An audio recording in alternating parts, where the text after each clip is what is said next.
in the name of healing from trauma and holding myself accountable and seeing all of the things, the patterns that I'm too biased to see, lately I've been asking people what my biggest red flag is. And overwhelmingly, at least 3 people have told me this, that my biggest red flag is my ability to abandon myself.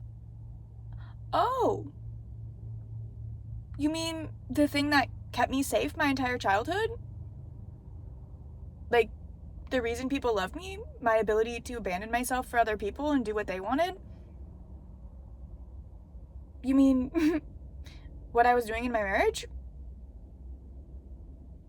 The thing that made it easier for me because everyone liked me better when I was doing that? That's my biggest red flag? Okay, wasn't a shock at all. Hi, I'm Sunflower. Nice to meet you if I haven't yet. I am the disabled artist behind the Curious Little Frog channel and the Curious Little Frog studio, which is still on its way to being open, and I've been working on my website still behind the scenes, and so I'm so excited for all of that. Anyways, that's not what this is about. This is about something that I didn't want to talk about, which is abandoning myself. So I've been trying to learn how to not do that, because now I do, like, once it was pointed out to me, I do understand why that is toxic and why that is unhealthy and why that wouldn't be good for my healing journey. But when your entire life you are told that self-love and self-care is not only toxic and bad, but it's also sinful. It's also against God. What am I supposed to do? You know? If it was expected for my survival that I take away everything that I am and become something that somebody else created for me to be, the image of the person that my parents wanted me to be, the image of the person that my community wanted me to be, the image of the person that my spouse wanted me to be, that's how people love me. And it's scary to not be that thing. It's scary to find out what I want. Like, what do I want? I talked a few weeks ago about giving up my desires, and I got a lot of feedback on that too, and what desires are for. And so I have a lot to say on that I won't right now because I'm talking about something else. I will say more in another video, but it was my birthday last week, and I wrote down 27 desires for my 27 years. And I did not realize, sorry, I need to silence. I did not realize exactly how much my desires mean to me.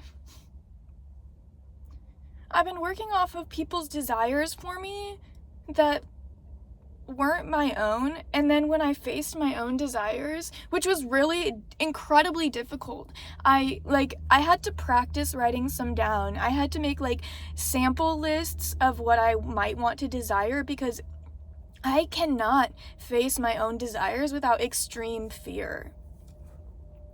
And so doing that, I realized that I don't want to abandon those things. I don't want to abandon myself or any of my desires, because I desire really good things for myself and for this world. I really, really do. And I didn't know that until I actually had the safety to confront my self-abandonment and confront the ways that I was abandoning my desires.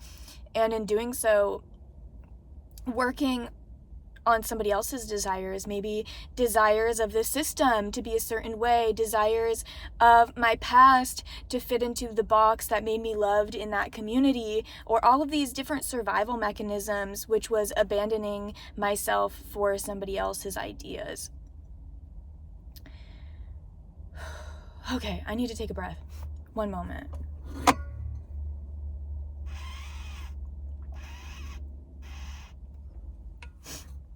This is like extremely hard to talk about, especially knowing that I'm going to be posting this for my community to see and for them to see my red flags, like my biggest red flag.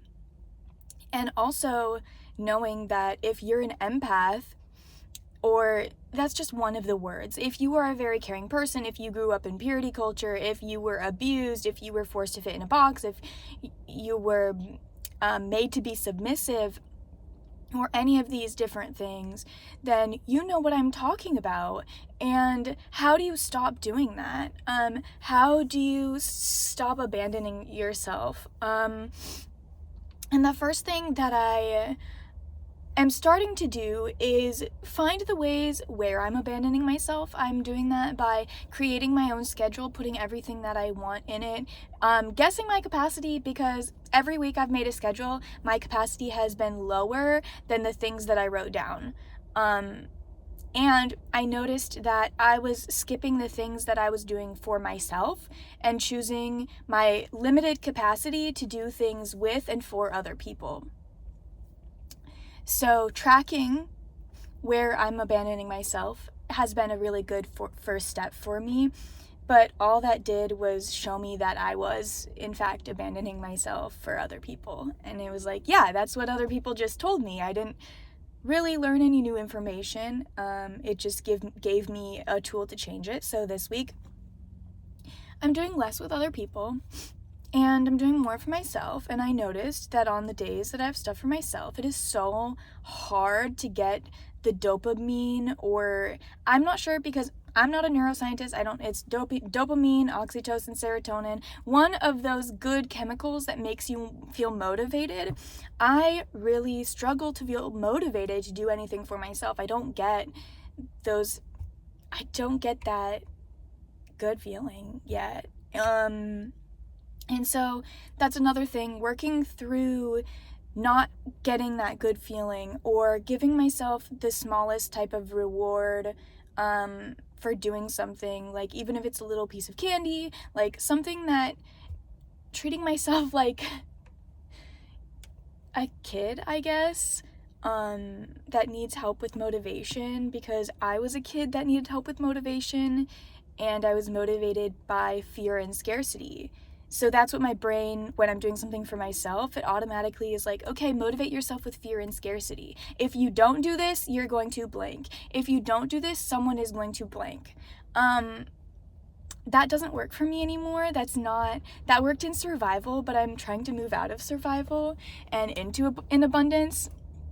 And so I noticed on these days that I plan things for myself. First of all, very grateful. Second of all, it's always still less than I thought. I always have less capacity than I want to have, and I'm still so disabled. That makes me so frustrated. And I know that abandoning myself doesn't help that. It just makes my capacity less, because I'm giving without pouring into myself. So another thing that I've realized is recognizing my actual capacity and doing things for myself first. That is a way that I'm addressing, I hate those words, but just working with myself through this path of self-abandonment into, what do I want to call it? What's the opposite of abandonment, Self-celebration, self-nurturing, self-love. Yeah, I was taught that all of those things were literally evil and sinful. And that was really damaging to me, because when I do them, like when I act in self-love, sorry. No, I'm not sorry. This is something that's really hard to talk about. I'm not sorry for feeling things about my own self-abandonment. It's really hard to do all of that stuff, even this, without hearing old voices in my head, old programs running, that I'm doing something so wrong. Like, wrong to the point of burning in hell. Like, I trust that I can overcome this feeling and those programs, because I've overcome a lot of voices, a lot of programs that are running in my head, for a lot of different things. But self-love, self-care, self-nurturing, choosing my desires, even looking at my desires were considered completely sinful. My desires are to build a better world. My desires are to be healthy. My desires are to be strong. My desires are to love myself fully. My desires are so beautiful, and I had never looked them in the face. And I was choosing somebody else's desires and trying to tell myself it was as beautiful as choosing my own, and it just never was. And so I trust that someday I will not hear these voices, feel this big about loving myself, but right now, it's so painful. And my capacity to do it is so low. And I don't want to feel ashamed, but I do feel ashamed. I don't believe that there's anything to be ashamed of. Of course it's going to be hard. Of course I'm doing something new. Of course. But that doesn't automatically take away how hard it is and how much I feel backwards. Because what do you mean that my hardest task is to love myself? Shouldn't that be the easiest task? Shouldn't that be taught? I wish it was taught to me. I wish I didn't learn this now. But also, I'm so glad I'm learning this now. I watched so many people in my community not love themselves for most of their life, not take care of themselves, not look at their own desires in the face, and I'm just so grateful that I have this opportunity in life to be able to do that. That's so beautiful, and I want to do this not just because it's my biggest red flag, according to other people, because that would be, again, putting the desires of other people first, but how could I have known? How could I have known that this was a place that I'm abandoning myself, that I don't know how to work towards, that I need to learn? I would have never known this is something I needed to learn if I hadn't started asking people that I want to hold me accountable to what I say. And this is what they recommended. And as I started doing it, I realized that they were right. And as I learned just a little bit about loving myself, I realized just how much I couldn't. And that's pretty devastating.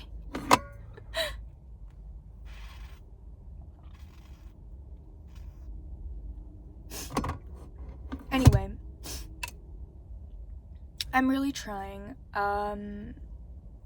Scheduling, seeing when I'm abandoning myself, making myself ideas of how to love myself and actually putting them into practice. All of that stuff is working really, really slowly. And I've talked about my self-love journey on here already. A few months ago, I realized that self-love was not a feeling, but actions you do towards yourself.